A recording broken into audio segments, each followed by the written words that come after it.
And happy Sunday, everybody, and welcome to Woodbine Racing Live as we get set for day 2 of the Fall Turf Showcase. Not 1, but 2.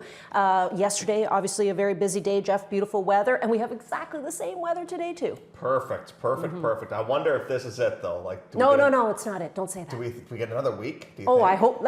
You just talk. I'll just take a look at that. This is beautiful. Yesterday, fantastic conditions for our marquee program, and we have 2 more stake races that Elisa has spoken of. One will be the Cup and Saucer, which is a full sun, buddy, all next week. Just a little cooler, but not too bad. Yeah, but really, like 19 and 21 degrees in the month of October. Looks like the kids might get to go out for for Halloween without their without their winter jackets on. Pants. Yeah, I've done that before. But the Cup and Saucer is a big race for the Canadian breds. Yep, it is a stepping stone. It's a very significant race, and then you get to the main track races like the Coronation for Charity, obviously, coming up in the not too distant future too. So, as Robert said, we're kind of looking ahead already to next year's King's Plate. We are, and we are looking ahead to the Blue Jays game. We're looking ahead to NFL football today. It's Arizona for me.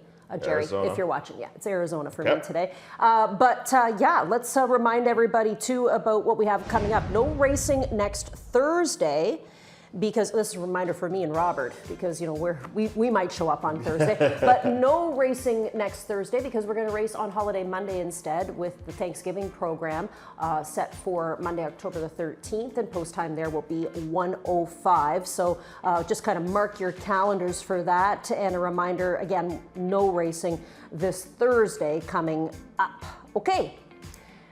Busy. Do you want me to text you on Thursday? Just to say probably. For sure. I think you should. Do not have to go to work today. I think you better, Jeff. Alrighty. Well, as we talked about, we have a very busy day for you today. We had a busy day yesterday as well. 2 stakes events on the program today. Gorgeous weather as well. And this morning, we had some lovely weather for training once again. This is just a bonus for all of our horsemen. It's slightly chilly sometimes in the morning, but not so much today. I mean, it was lovely this morning. He rated the track a 4 out of 5. And remember yesterday, Jeff, he's rated it a lower number, I think, before the break when the sun hadn't come up yet.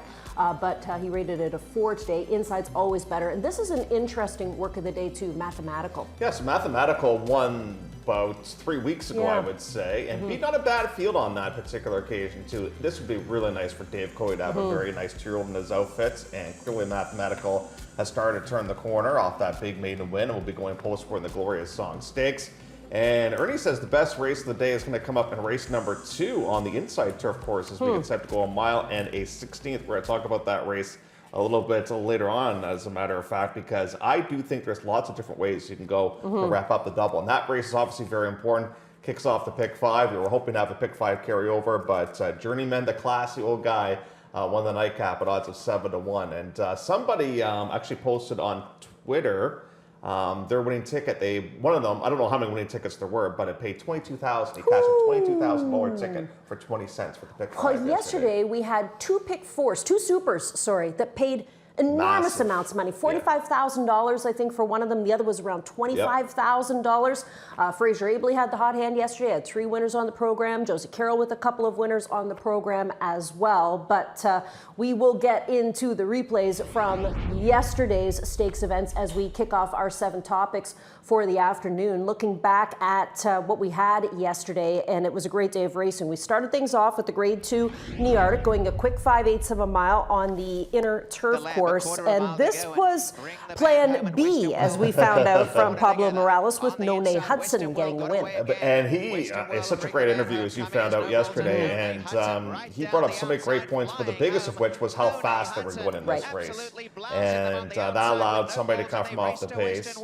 I thought Western Row ran his heart out on the inside. No Balls finishes the 2nd place position, but Wesley Ward, he's going to be well represented in a 5 furlong race down at Keeneland today. A race here at Woodbine on our turf course as well, and picked up the stakes win yesterday. Yeah, so that was very exciting as we moved over to race number 8, which was the Grade 2 Dance Smartly. And, a lot of us were hoping for Roger Atfield's horse Ready for Sherrill, but it wasn't meant to be, unfortunately. We did have some great finishes on the program yesterday, and Breath Away was a lovely winner under Sahin Savachi. Yeah, it looked like Caitlin Her Greatness was going to win it, but here comes Breath Away on the far outside, had that ground-saving trip and nails Caitlin Her Greatness right on the money to win by about a half a length. In fact, this was maybe a sign of things to come for Team Miguel Clement, as they would just miss our next race that we're going to focus on right now. That's right. The Grade 1 Canadian International went on the inner turf course for the first time in history. So it's the answer to a trivia question. Who won the 2025 Canadian International? And it was Salawi. This was a gate-to-wire effort for this guy. Yeah, just holds on in here. And it was a nice pickup mount, too, for the rider. And here comes Tawny Port, who just can't quite get there. But I thought Salawi set some pretty fast fractions. And you and I were watching the horse in the paddock, and he was a real handful for his connections, too. Like, he was really giving the handler everything that she could handle. But it all paid off down the line, as it was the other horse from this outfit that was able to pull off the victory. A little bit disappointed, I thought, from Nation's Pride and Haunted Dream as well. Yeah, Haunted Dream disappointed me. I mean, in the paddock, he just looked perfect. But unfortunately, I think it was a fifth-place effort for him. Nation's Pride ended up finishing in the third-place spot. So that is what happened yesterday as far as the stakes were concerned. Anything you want to just touch on before we move on to the next topic? Just a great day, you know. Yeah. I kind of like that the races were not as formful as we thought they were going to be. You know, there were some upsetters, like we had a Cassie horse at 3-5 in the first race, finished off the track. Then Rogers horse went off as the favorites, and then Nation's Pride and Haunted Dream. You know, they had some high expectations with those horses. So often things look so clear on paper, but we don't run the race on paper. And really, yesterday we had some big payoffs, as we mentioned, and we had horses that were hitting the ticket that were 30-1, 50-1, 80-1. It was a really wacky day, and if you cashed a couple of tickets, good for you, because you made some money. All right, let's go to our next topic. Topic number 2 is the allowance race, which is race number 2 on the program, and this is the race that Ernie says is the most exciting race on the day today. Well, it's a good handicapping race because, as you said, there's a number of different directions you can go. We're in lane 1. We'll go 1 1/16 in this event. It's an optional $32,000 claimer. You know, we have horses like Retail Therapist coming off of a massive win. I mean, I don't know where that win came from, but it was humongous for her. You got Cozy Curling Kitten, who's dropping in for the $32,000 price tag. You got McHale, who's coming off of a maiden special weight win for Kevin Attard and Rafael Hernandez. Perry Winkle is here, offered up for the $32,000 price tag. This is it, who is a specialist on this turf course, is in this race too. Plenty of different directions. What happened to Texas Holiday last time, too? Good question. I mean, the horse had back-to-back really big races and then was really flat. Now, all of a sudden, this barn's starting to gain a little bit of momentum going right now. And Flores rode Retail Therapist last time out, goes towards Texas Holiday. I'm with you, though. I like the 4 Cozy Curling Kitten. I just think it's been facing tougher. Now, all of a sudden, that Journeyman reference is fantastic. 2 starts ago. And last time was against Queen's Command, who ran against stakes competition yesterday here. So I think that Cozy Curling Kitten is well spotted. I think a bunch of Darwin horses today are very well spotted on the card. I think he could have a really good day at the office. At least I'm hoping that's going to be the case. And she does really like this turf course. And I don't mind Workout Affair. I've got that one in the 2nd place spot. You've gone towards McHale, and I think you're onto something there with McHale too, because if I like Workout Affair only beat McHale by a length on this turf course a couple of spots ago. I think there. I have the 9 in for the 4th place spot. I think there's, at least to me, I agree with you that Darwin Banach could have a good day. He's got Pietro on both those horses that he sends out this afternoon that look extremely live. Remember, he doesn't go away for the winter either. So, although we're getting such a beautiful fall, turf racing is going to be limited. I wonder how much longer we got. What do you think? It's been such a great fall. Like, maybe we can get to November. We could, because listen, everybody wants to be on the grass. People love betting the grass. It's such an important course to have. So it'd be great to keep on. Could you imagine if we keep on going into November? That would be phenomenal. All right, next topic comes up in race number 3, where, in my opinion, the sexiest horse at Woodbine is competing. I have mentioned this many, many times, and I have a lot of people who back me on this. Jagger's got a gun. Every time he races, I get text messages and direct messages from people who are in the horse show business, people that I've ridden with, people that are like, you have to get this horse to be a show horse. And I say to them, if you got 40 G's, we can have them, but not the case. Now, Jagger's Got a Gun ran a massive race on September the 14th. He was offered up for the $40,000 price tag. I couldn't put the money together in time, and look at this rallying effort from him. That's the thing. It was the new style they employed on this day, because don't forget, they would more often than not put this horse very close to the point in races. But on this particular occasion, Zero Ford said, you know what? Let's try something brand new. And this might have been a strategy talked about with Gail Hughes as well. They brought the horse right to the back. And now here comes this big move on the outside to eventually win the race. And gets up at 25-1, beats Private Label, who won just the other day here at Woodbine. And Aristotle is the third place finisher and is in this field as well. But Jagger's Got a Gun does get up to win. And I'll be the first to admit it, I was bang wrong with this one, because when I did the preview of the race, you were off that week, and I said, listen, he's 1 for 20. He's got to get into an easier spot, you know, and he just woke up with that change in style. And how quickly the opinion of the barn changes too, right? Because the horse was available for the claiming price, now is not available for the claiming price. Now, what do we do with Humber River? Because the Prince of Wales, he was probably overmatched in the Prince of Wales, but he still lost by 32 plus lengths. You just draw it up to maybe the ship, the dirt, the competition. He never even worked on the dirt before the Prince of Wales either, so it kind of feels like it, you know, maybe, I don't know if it was a last minute idea to go in there or not, but certainly maybe dirt wasn't his thing, and the ship and everything else. But he's back here today, and I think he finds a nice group of friends, as you like to say, and with the blinkers being added, you know, we should see something interesting. I like the work getting ready for this race in 47 and change. Gotta get him back on track for sure. And Imperial Gold's a bit of a question mark for me. The horse got a huge figure last time, but it's actually bred to go long, but they haven't gone long as of yet. And Aristotle, I picked the horse last time, but he's skipping a conditioning here because he lost Jagger's Got a Gun. He didn't run badly last time out. I think he could be right there in the mix of things. I'm curious to see if, not necessarily if Jagger's Got a Gun is going to win, but will he run as well as he did last time? I hope so. I hope they found a new style for him that's going to work, and they're going to be able to do some good things with him this fall. Over we go to race number 4 on the program, where we have a baby race coming your way with a field of 9, and we do have first-time starters in the mix, which is always fun for us. Jeff and I like to look up the pedigrees. We like to go out and look at them in the paddock and see who stands out, because it's one thing to stand out on paper. It's another thing sometimes when we see them in person, sometimes our opinions change. They move down or they move up. And Deputy Ghost is the horse that a lot of people are going to look at, because he has the experience here for Pat Dixon, and Fraser Abley will be doing the riding. Yesterday, huge win for Colebrook Farms. First grade 1, I think, for her as well, to get that victory. What's she made now? Close to $3 million? Yeah, just under 3. I think that was a British Cup Challenge win here in event too. Yeah? Oh, that's very, well, it's grade 1. Yeah, they had such a massive day down at Keeneland, and they have another massive day there today. Torpedo Anna is going to race today against Nitrogen, which a lot of people are looking forward to as well. But yeah, back to race number 4. I'm interested in this Cititard horse. There's something about this one that makes me go, I mean, this is a 5th full. She's already had a couple of wins, but the workouts, you know, this horse is not going to be shy as far as distance is concerned, because he's worked this horse a number of 5/8. So I'm not really concerned about the distance. I was kind of hoping I might be able to get a little bit of a price. I think, you know, a lot of people maybe take a look at the 9.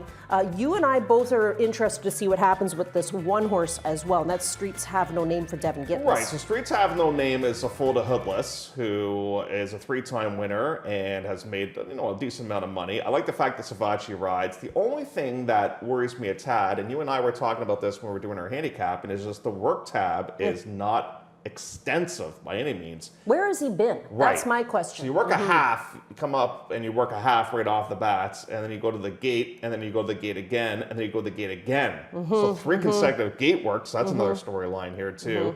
But the works look very, very fast coming into this race. So yeah, I'm curious about this one, but this might be one of the you know, from a pedigree point of view, one of the nicer bred horses that Devin's got in his outfit, because this mare has produced such a good one in Hoodless.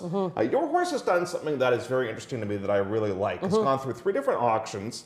Originally sold for $5, then sold for 15, and then sold for 30. Like I realize it's not $300,000, but we're going in the right direction nonetheless, right? And now all of a sudden they're going to run for 40 here today, so I kind of like that a little bit too. And what do you do with Eubank? I didn't mind that debut effort last time out for Terry Brooker when finishing third, lost by 7 lengths, but I never guessed right with the Brooker barn, it seems like, so I don't know. The one's the most intriguing. The one and the 6, I would agree with you. And what do we do with Sir Falstaff? This is half to Hemlo Gold, and Liz Elder can definitely have a first timer ready to go. You know what? I always have to root for the Squire's outfit as well. Yep. They've got this masterful Moment horse here. You know, I like this barn obviously with 2-year-olds, and there is some good relation for this horse as well. You know, related to some 4-time stakes winner as well. But I saw that one school in the paddock and was quite good, as many of those horses are when they come over. New York bred, so I'm curious if maybe like if Nathan says, let's say this horse shows a little bit of ability, you eventually go down to New York and take a shot and get all those New York bred races, right? Yeah, so. or same thing as kind of what we did with our horse. You sell them. Yeah. You sell them to the state where they were born in, and they get to race for the big money. Speaking of that, Houdini's racing today in race number 10 at Keeneland, if anybody wants to watch. It's a Breeders' Cup win and you're in race. Could you imagine? Oh my gosh. Imagine? You're going to ask for Breeders' Cup weekend off. Alrighty, let's go over to our next topic, the Algonquin. The first of 2 stakes races on the day today. That is race number 7 on the card. A quick 5/8 again on the inner turf course. We'll scratch the one horse because he's going to race in Keeneland today. Indian Summer, yep. Right, okay, so they're going to stay there, and that gets us down to a field of 6. Now, one of the shippers that is quite interesting is this Sci-Fair, which is the George Weaver runner. She's experienced on the turf. She's won on the turf. She has stakes placed already at Saratoga. She comes out of a stakes race back on August the 17th. So she's had lots of time. I know you like that. She's had plenty of workouts in between as well. And she didn't have a great trip on this day, and the winner did. She's battling in the middle here. This is a 3-pronged battle, and the winner is the 3, who just is going to tip out here and eventually will nail Sci-Fair right on the money. But this is, to me, where George Weaver just thrives, and it's in turf sprints. He is the man when it comes to that type of stuff. But Sci-Fair gets the front, and here comes on the outside Snowface Princess, who came out of this race to finish second in the stake at Kentucky Downs. So obviously, you know, this winner was legit as well. This is a filly taking on the boys. Now we cut back in distance, so I don't think that's going to be a big deal going 5/8 of a mile in here. Now, we used to have 2 races on this weekend for the 2-year-olds on turf. What they've done is they've combined it all into one race in here, so that's why you have the filly taking on the boys in here. But certainly the race does go through Sci-Fair. One thing that worries me a little bit, Elisa, and this is just me being, you know, devil's advocate here. George Weaver has brought up 2 horses that have gone off as heavy favorites on this turf course and not been able to win. Yeah, I know, you're right. Which is a little unusual for him. It is a little unusual. So, yeah. That is in the back of my mind a little bit. Well, the 6 is the local runner, and that's where Doug and Ron are going with Kaysen.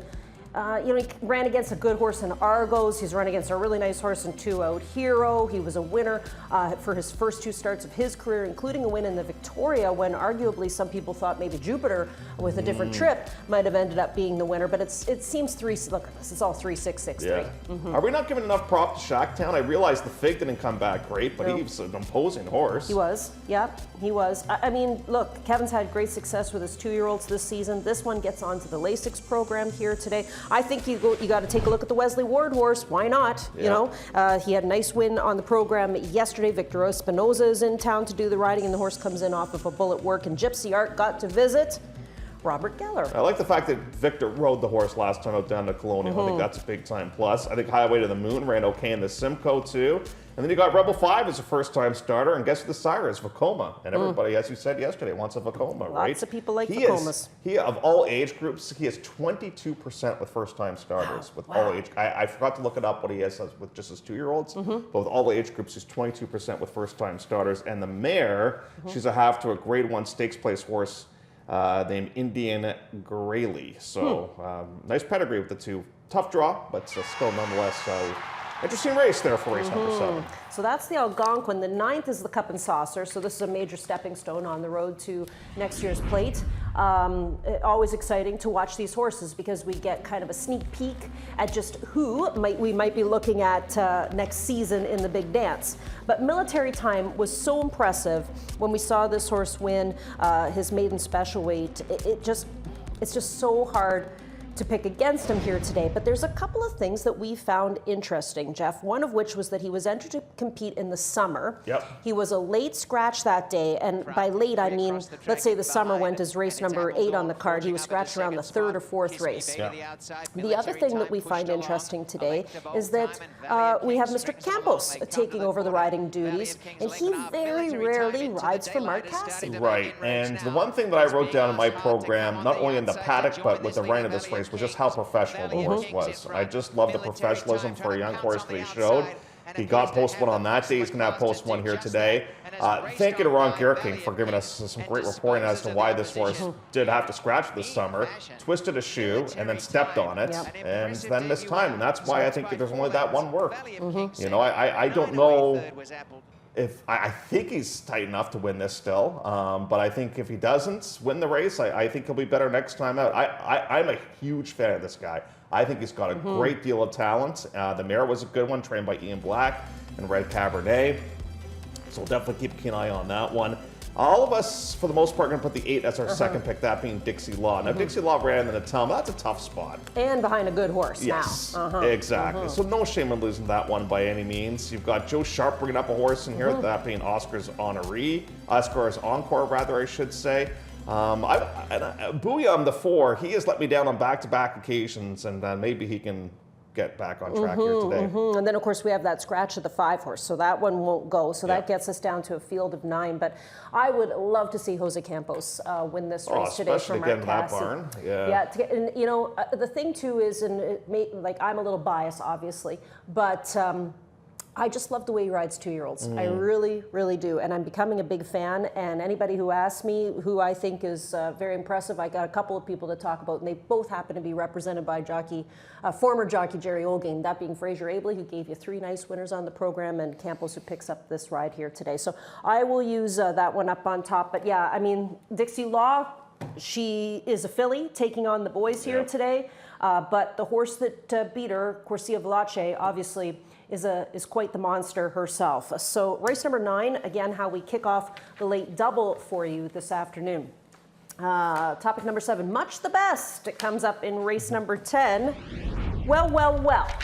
I think I know who you're talking about, and that is the mare taking on the boys here in this race, otherwise known as Grey Princess. What a journey this horse had. Holy smokes. Grey Princess got into all kinds of trouble, and start, stop, and still won. And that's very, very difficult to do. But just watch the Grey. Very easy to find this horse. Poor Zero Ford's thinking, like, how am I going to get out of this jackpot? Like, every move I make, I can't get out. And right now he's absolutely loaded. Still can't get out. Now he's going to really put on the brakes, and now he gets a swing to the outside with her, and it's going to beat Sheriff Ali. And Sheriff Ali came out of this race to win. The only concern I have with Grey Princess is she had a peak race, really big race, and then she had a letdown race, and then she had a peak race. Can she put 2 solid ones together? That's the question mark. That's funny, because that's exactly the same thing that I thought about. Like, we're getting into a bit of a pattern here where she wins and then doesn't, and wins and then doesn't. And if she runs to the pattern, then she doesn't win here today. And is that why you put the 2 in the top spot? Yeah. I mean, it's 1-2 for me, 2-1. I mean, probably a logical exactor here in this spot. But a lot of you guys looking at the 3 as well. Embrace My Uncle, who comes in off some good efforts under Austin Adams, who has had a fantastic couple of weeks at the office. The blinkers come off with this one here today, and that is a very nice jockey-trainer combination, as we know. Yeah, it is. But let me ask you, like, just, like you, I know you're not a jockey, but like one of your hobbies is to ride of course, horses. Like, for a horse like that in the middle of a race to overcome what she overcame there, it's She's just pretty gotta brave. Because if that was me, I would just throw a hissy fit and say, especially with a mare, too. What do you want me to do? Yeah, and some mares get soured. If you tell them no, they say, all right, and if they had a middle hoof, they'd be giving it to you and backing up through the field. But this horse has some guts, and everybody wants to have a horse with guts in their barn, because you know they're going to try every single time. And I'm hoping for the girl to beat the boys in race number 10. She's got a great shot. What about, did you use the 9 at all? Malik? Fifth. I know you've been playing this horse here and Fifth, there. yeah. Goes back to Bill. Yeah. But it's 10, not for 7,500. Yeah, You know, yeah. that's the problem. If it was for 7,500, I probably would have. All right. We hit the buzzer, and we have made it through the 10 races. Both of us a little drowsy today, hoping that, that we'll wake up a little bit. I mean, we're getting a little older. And being here till 7 o'clock last night was a long day and exciting races. It was. Of course, but we're set up for another 10 for you this afternoon, and they're all going to be exciting races as well. So we are going to take a quick commercial break. When we come back, we're going to look at the plays of the day and our clocker horses. Love horse racing? HPIBet.com is Canada's leader in online horse betting. Access thousands of live races from hundreds of tracks worldwide instantly. Enjoy the most advanced betting tools like AI Smart Picks and exclusive cashback rewards you won't get anywhere else. Join today and get up to $100 in free bets. Get the ultimate horse betting experience with HPIBet.com.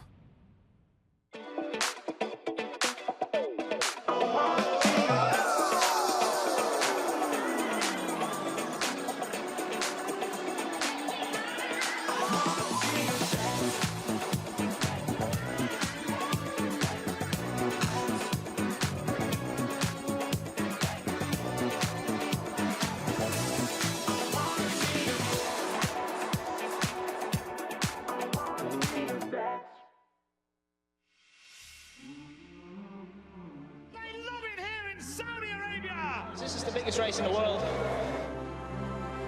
Pinch me, I think I'm dreaming. They're off business Dubai World Cup. And they're into the Tbred. Two of the great racehorses in the world. Giant Killer, by name and by nature. A race for the ages.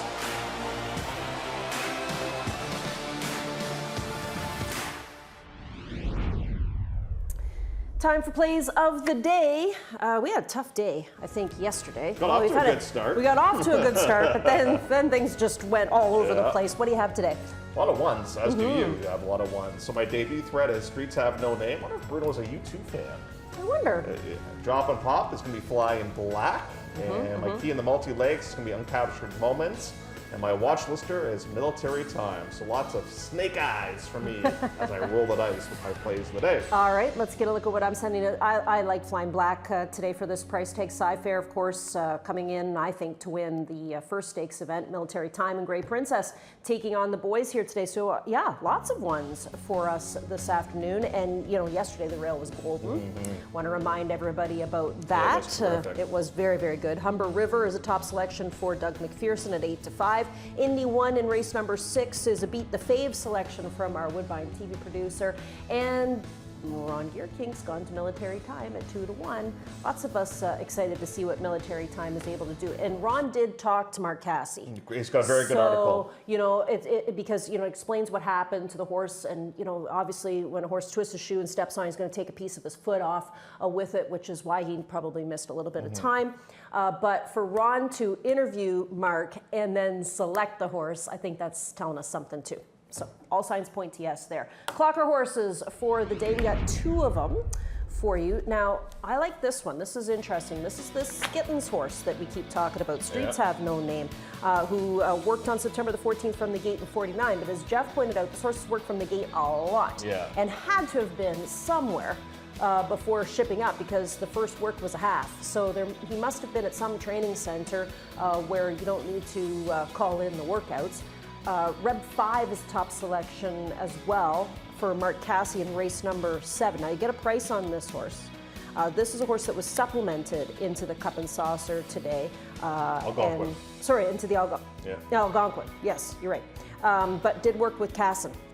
So that's always very good to know as well. So he's giving you a horse at 3-1, but he's giving you a good one at 15-1 that you might want to include in race number 7 on the afternoon's program. Want to remind you one more time, Robert, me, anybody else who might show up on Thursday, that we don't need to come in this Thursday. There is no racing this Thursday, but we are racing on Monday, which is Thanksgiving Monday. I guess turkey sandwiches for those of us working on Thanksgiving Day. Are you more of a turkey type of girl for Thanksgiving or ham? I love ham.